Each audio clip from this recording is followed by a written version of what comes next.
Hello students, ये class 12 chapter है chemical kinetics. उसका पार्ट टू तक हम डिस्कस कर चुके थे। और पार्ट टू में जो हमने डिस्कस किया था वो किया था ऑर्डर ऑफ रिएक्शन, है ना। First order, second order, third order, zero order और स्यूडो यूनिमोलिकुलर रिएक्शन, है ना।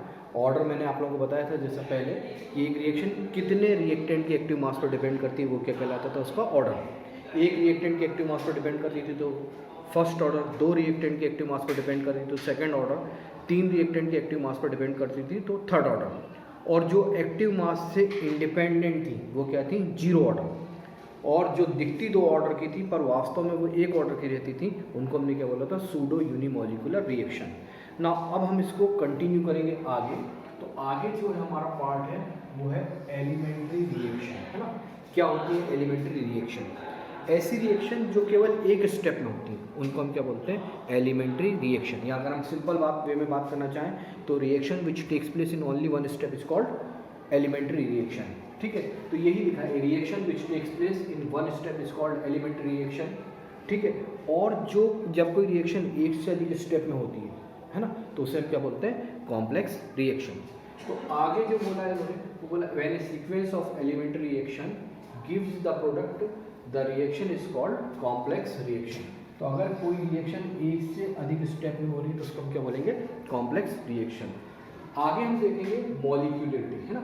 मॉलिक्यूलरिटी की सिंपल अगर हम बात करें तो हम बोलते हैं इसके अलावा कि number of molecules participate during a reaction. एक रिएक्शन के दौरान कितने मॉलिक्यूल्स पार्टिसिपेट करते हैं वो क्या कहलाती है, मॉलिक्यूलरिटी।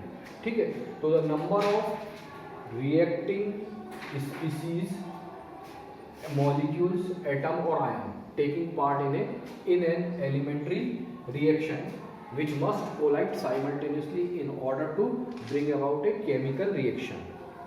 ठीक है, reactions are classified as unimolecular, bimolecular, trimolecular for molecularity 1, 2, 3 respectively. ठीक है, अगर किसी रिएक्शन के अंदर केवल एक मॉलिक्यूल पार्टिसिपेट करता है, जैसे NH4NO2, ये एक ही मॉलिक्यूल है, अमोनियम नाइट्रेट, ये टूट करके देता है नाइट्रोजन और वाटर मॉलिक्यूल। तो एक मॉलिक्यूल ऐसे जिसे हम क्या बोलेंगे, यूनिमोलिकुलर रिएक्शन। ठीक है, यहाँ पर अगर आप देखेंगे तो HI, हाइड्रोजन आयोडाइड क्या कहलाएगा, 2, ये स्प्लिट होकर हमें क्या देता है, H2 + I2, तो ये क्या कहलाएगी, बाई मॉलिक्यूलर। इसी प्रकार से मान लीजिए ये होता ट्वाइस NO + O2, है ना, ट्वाइस NO + O2, ये क्या देता हमें, ये देता ट्वाइस NO2, क्या देता, ट्वाइस NO2, और इसको हम क्या बोलते हैं, ट्राई मॉलिक्यूलर रिएक्शन। क्या कहलाती है, ट्राई मॉलिक्यूलर रिएक्शन।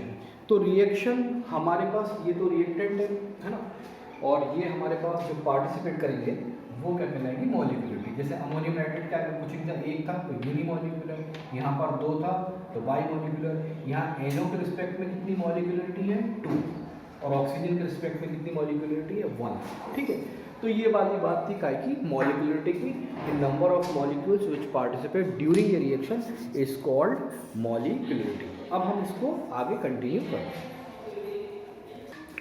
देखिए आगे इसमें जो है हमारे पास वो है इंटरमीडिएट्स, है ना, मॉलिक्यूलरिटी के बाद। तो इंटरमीडिएट्स क्या होते हैं, तो the species which are produced in one step and consumed in another are called intermediate. मतलब वो स्पीसीज जो हमारे पास एक स्टेप में प्रोड्यूस होती है लेकिन दूसरे स्टेप में क्या हो जाती है, कंज्यूम्ड हो जाती है, उसको हम क्या बोलते हैं, intermediates.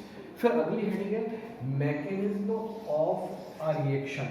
Mechanism of a reaction क्या है, तो a series of elementary reaction. Elementary reaction मतलब जो एक स्टेप में होती है, a series of elementary reaction proposed to account for the overall reaction is called mechanism of reaction.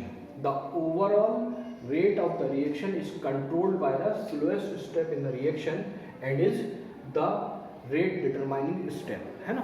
मान लीजिए कोई रिएक्शन है वो एक से अधिक स्टेप में हो रही है ना। जैसे मैंने थोड़ी देर के लिए बोला, एक ये मैं एग्जांपल और दूंगा आपको। अभी मैं ऐसा बता रहा हूँ कि ये एक रिएक्शन है, A से A1 में कन्वर्ट हुई और A1 से ये कन्वर्ट हुई काय के अंदर, A2, है ना।